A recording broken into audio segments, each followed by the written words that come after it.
12 years ago, I was involved in a protest. Some of you were involved in this also, of a land development over in the town of Ulster, where there was known to be a burial, a native burial. And it was one of the oldest and most prolific lithic workshop ever found, according to the archaeological company who did the dig there. So we were trying to save that land. And during that time, I asked Chief Peters if he would write a letter explaining to the town board of Ulster how important this site was to preserve. And Mark wrote the most beautiful and profound letter. It just touched my heart, and that was the inspiration for me to start Save Native Sites.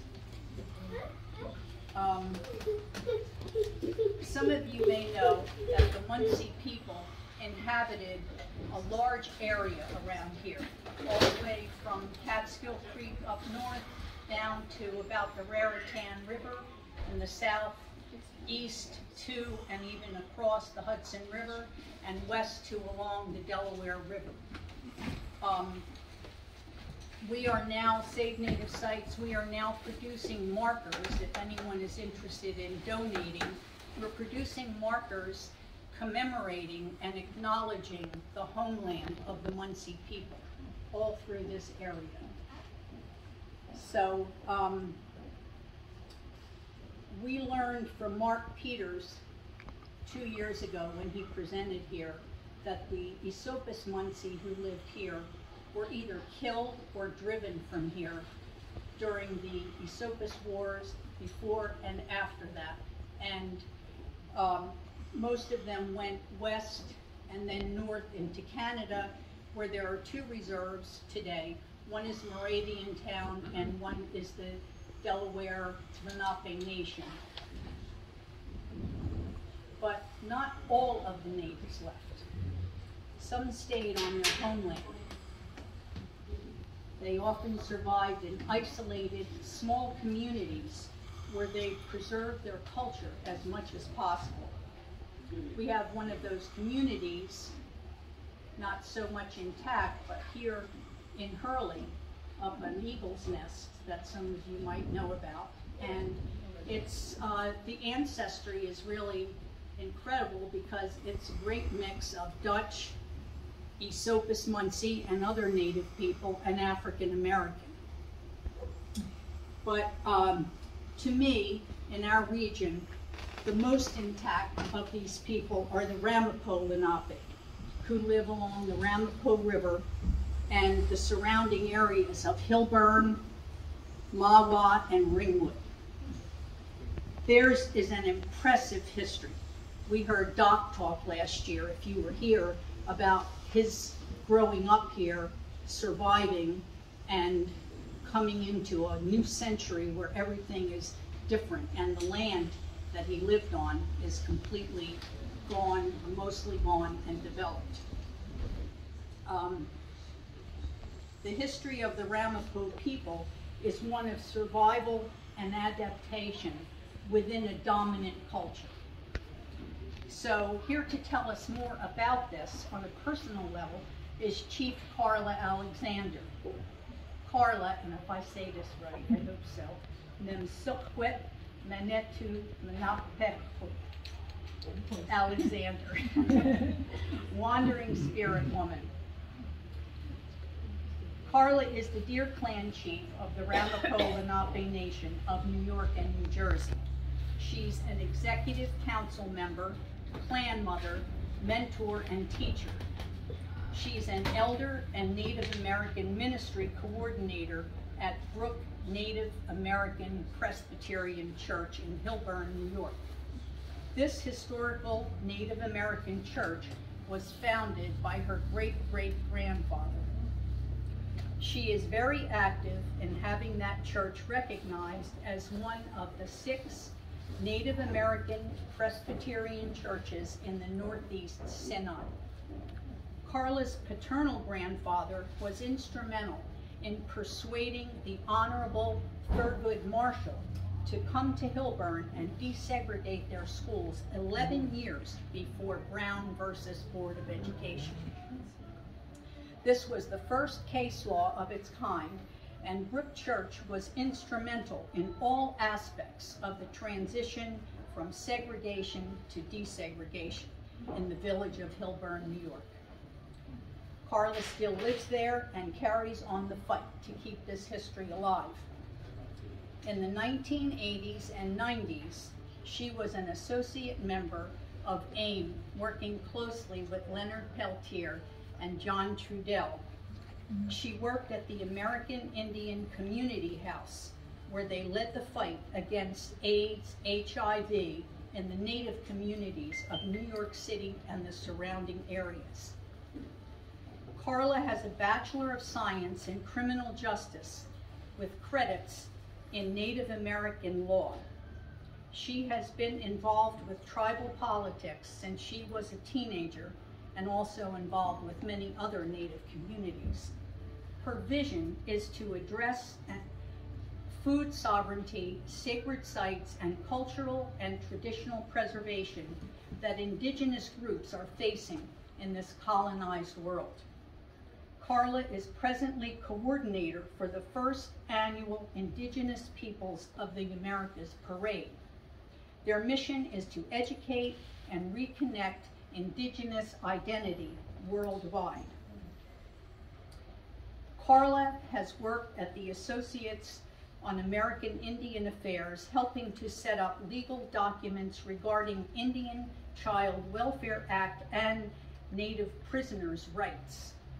She worked for the Board of Education in Ringwood, New Jersey, where she taught children of the Ramapough Lunaape Nation about their culture. She is involved in the Supreme Court fight for recognition of the Ramapough Lunaape tribe. Carla was raised in both her native traditions as well as her family church, Brook Church. She walks the red road, led by our Creator and ancestors, in the hope of being a bridge for the next 7 generations. Carla says, and I quote, "It is an honor and a pleasure to walk both the red road of my ancestors and carry on the traditions of my people, while letting my inner light shine for my Lord and Savior, Jesus Christ, in this complicated world we live in." Please join me in welcoming Carla Alexander.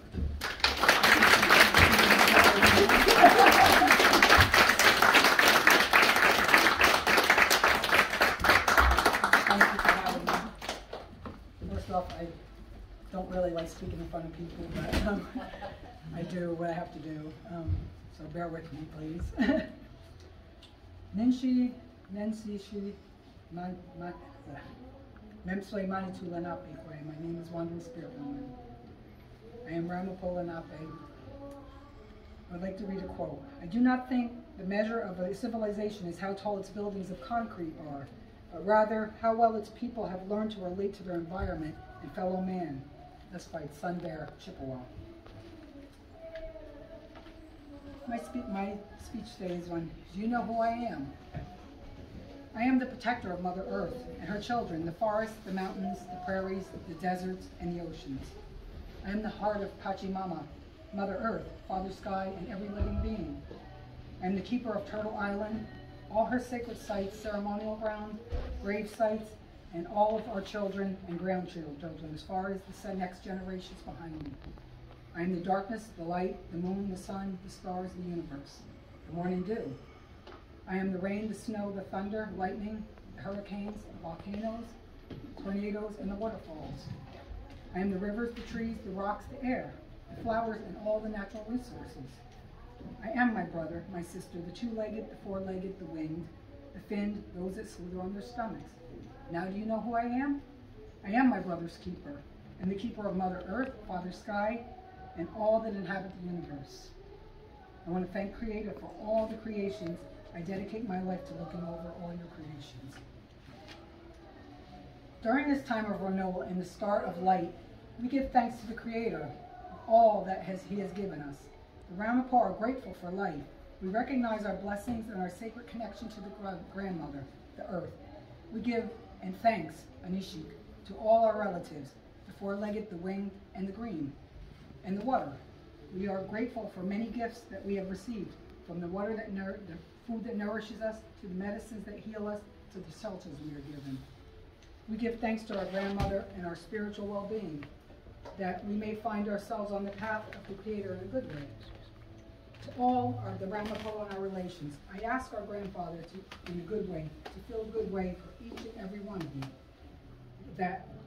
Ask that all that will be well with our children be healthy, our elders filled with joy and in love. May this be so that we lift each other up as neighbors, and especially those who are vulnerable at this time in fear. As we ponder tomorrow, let us remember our grandmother and begin to know that and help heal the trauma that degraded and which has been visited upon her.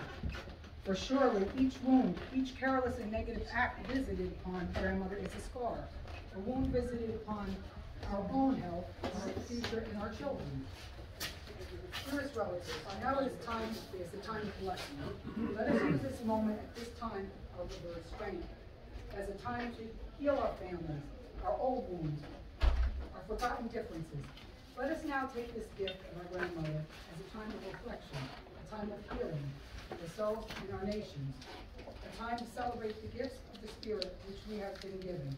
This is a time to celebrate our humanity. Ramapough, our fireplace has been lit. Come up, send up the prayers that are in the darkness may soon leave, and that our families will be made whole, our nations be made strong, and our relatives in Dene, Lakota, and Dakota, and all of our relatives. I try to do a lot of things with the kids in the area.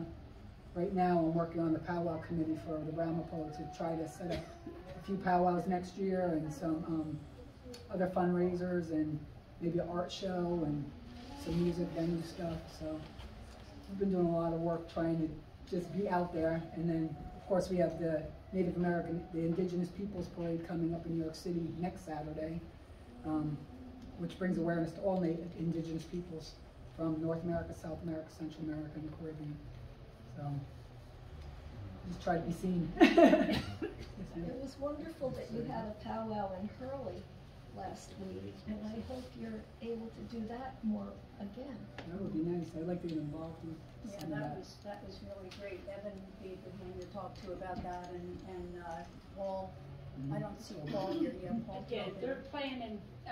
If I can interject, they are planning.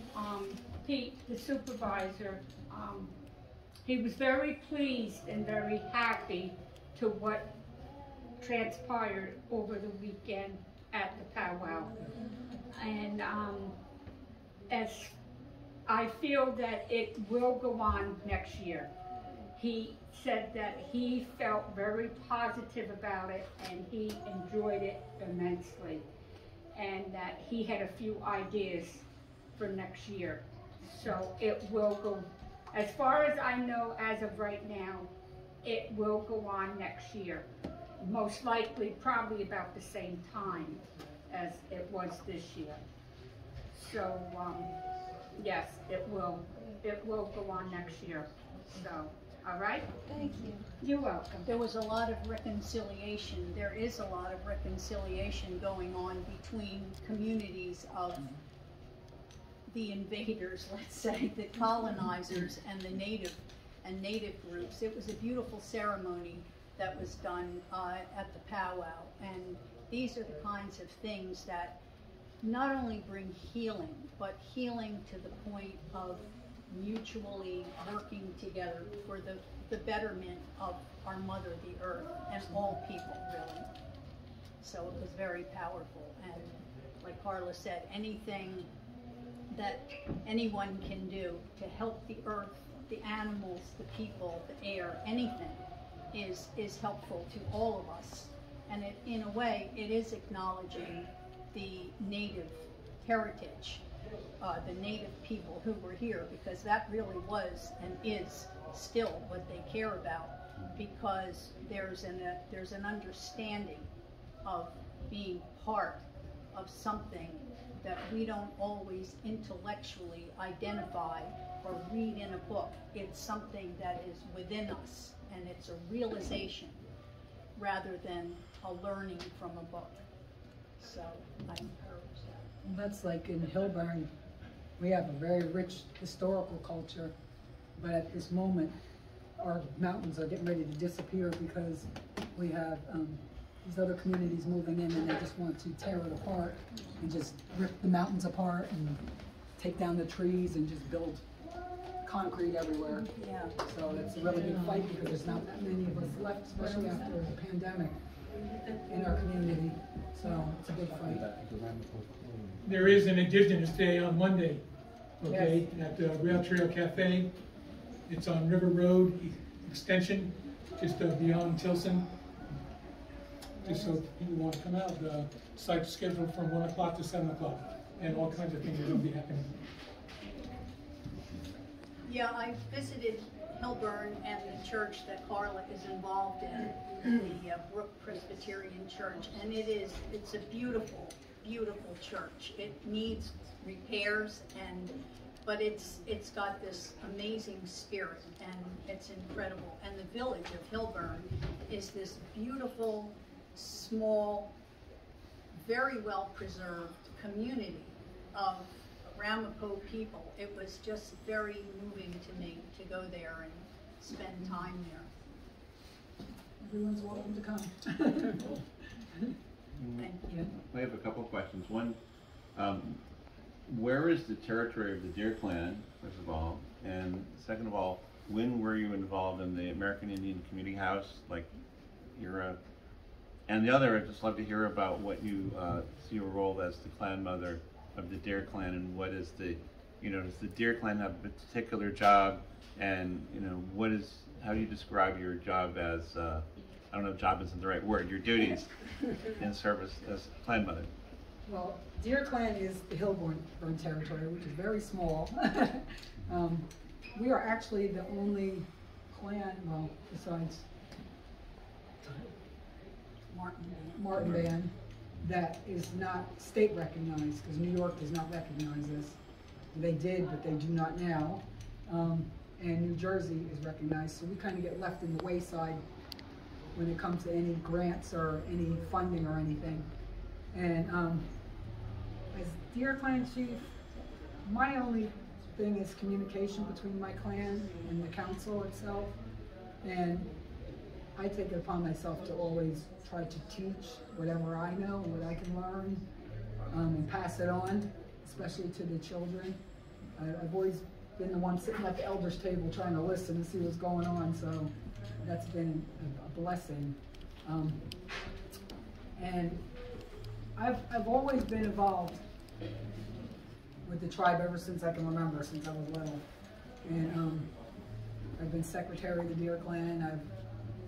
I've just always had a drive in me to learn, and to try to pass it on. So I did teach Indian education in Ringwood for the government for a few years, until they lost their grant for that, because they started pulling the grants for the Indian education. I worked at the American Indian Community House in New York City in 1980s. I went to school in South Dakota, and that's when I was working with Leonard Peltier, them fighting to get him out, and with Russell Means and John Trudell and all of them.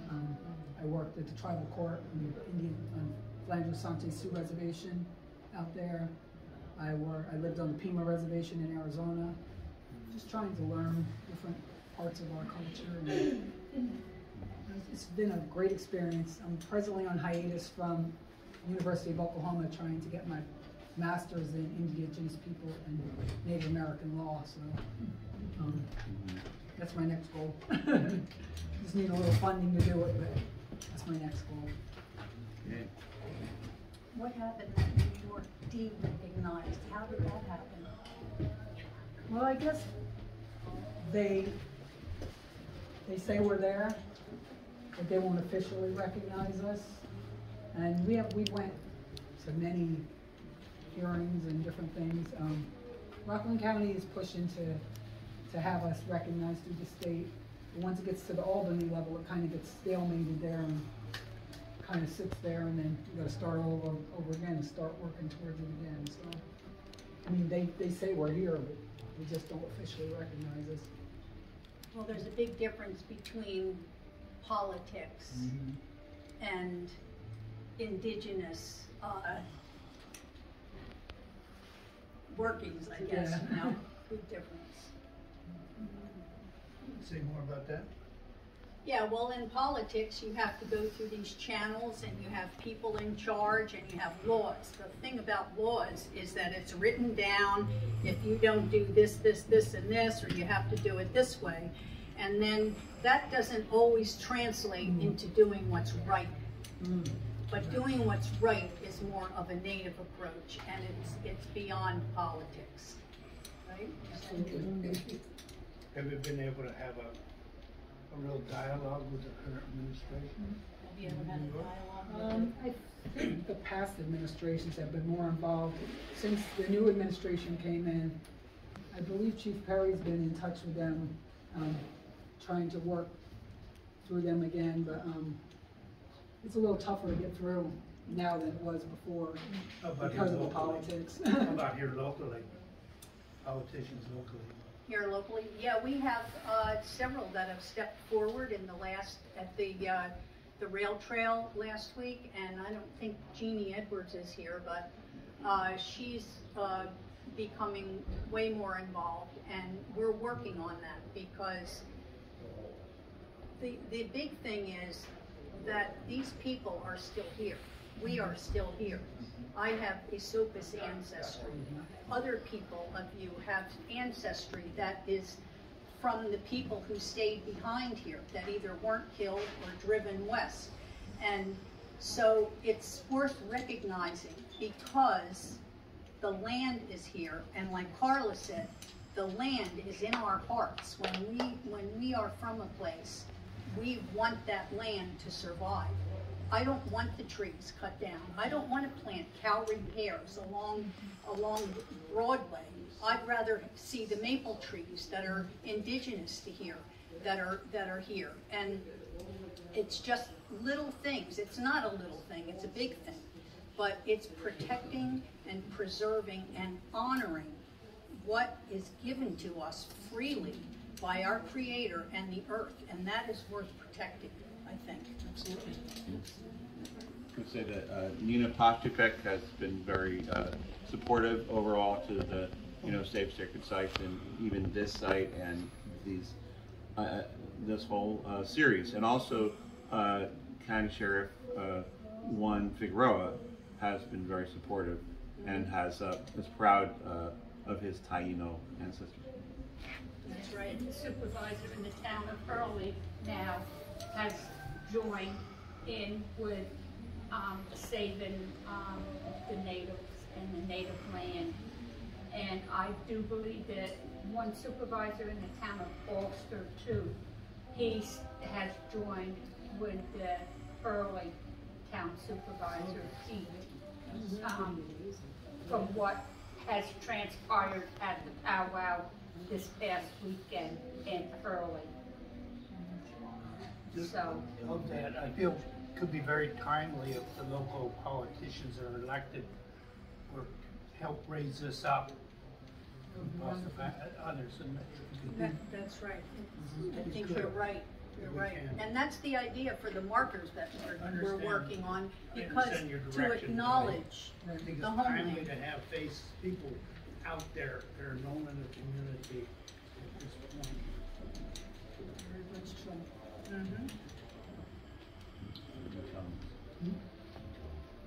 I just wanted to know, I know that the Ramapough Lunaape are trying to get federal recognition and it wasn't accepted, but if it were in the future, would you be grandfathered into that, being part of the Ramapough Lunaape? You would have the federal recognition and also have band cards. I'm not sure how that works now, because the laws have changed so much, and they keep continuously changing, especially towards Native people. It seems like every time you jump the hoops and you get right where you're supposed to be, they change the laws again. or they change the statutes or whatever. So, yeah, politics, definitely. That's not true. So, yeah, it's really hard because you don't know what they're gonna ask you next. I guess I wanted to ask a little bit about your faith life. You know, a lot of Christians arrived here thinking that, you know, the earth is the dominion of man. Conquering the wilderness is a godly thing to do. And that, you know, I remember being raised, animals don't have souls. So I just wanted to, I know there's other interpretations that you can get from Scripture, and why did certain of them become dominant, and what is your interpretation? Well, our church, we use our native spirituality with everything that we do in the church, and we do honor all the spirits of everything. Our church, it's Presbyterian, but we follow more of our native ways than we do the Presbyterian. I mean, we follow their form of the way we do our service, but we have sage in our church. We have all the same things that we do at all of our ceremonies. Our church is a little different because my great-grandfather, who's the founder of our church, used to go from house to house all through Marwell, Ringwood, Hilburn, preaching in all the homes. And then they built a small log cabin. And from there, when the log cabin got too small, that's when the Presbytery helped to build the church that we're in.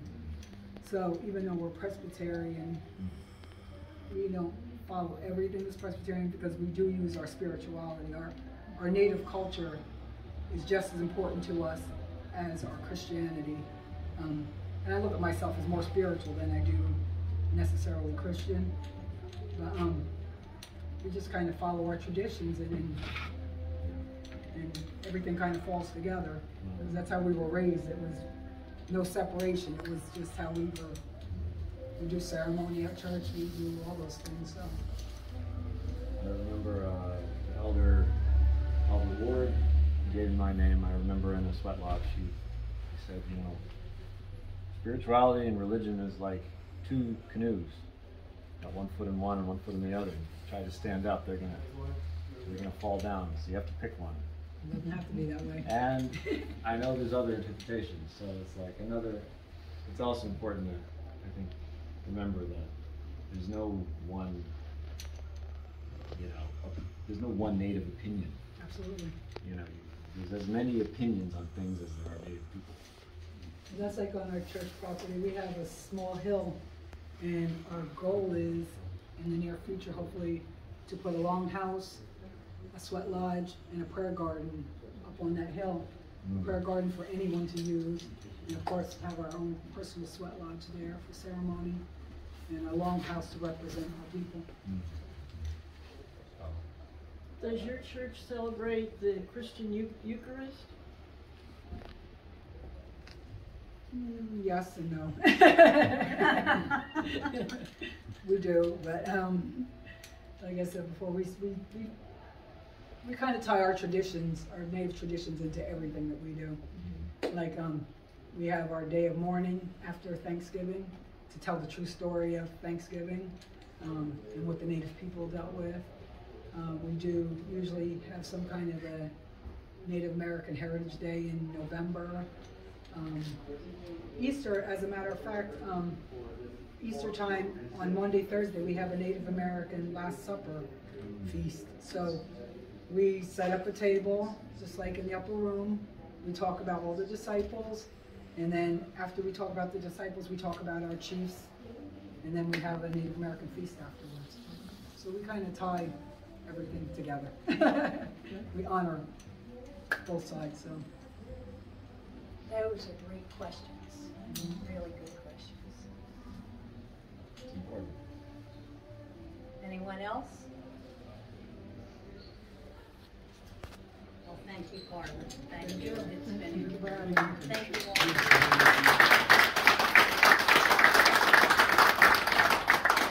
Using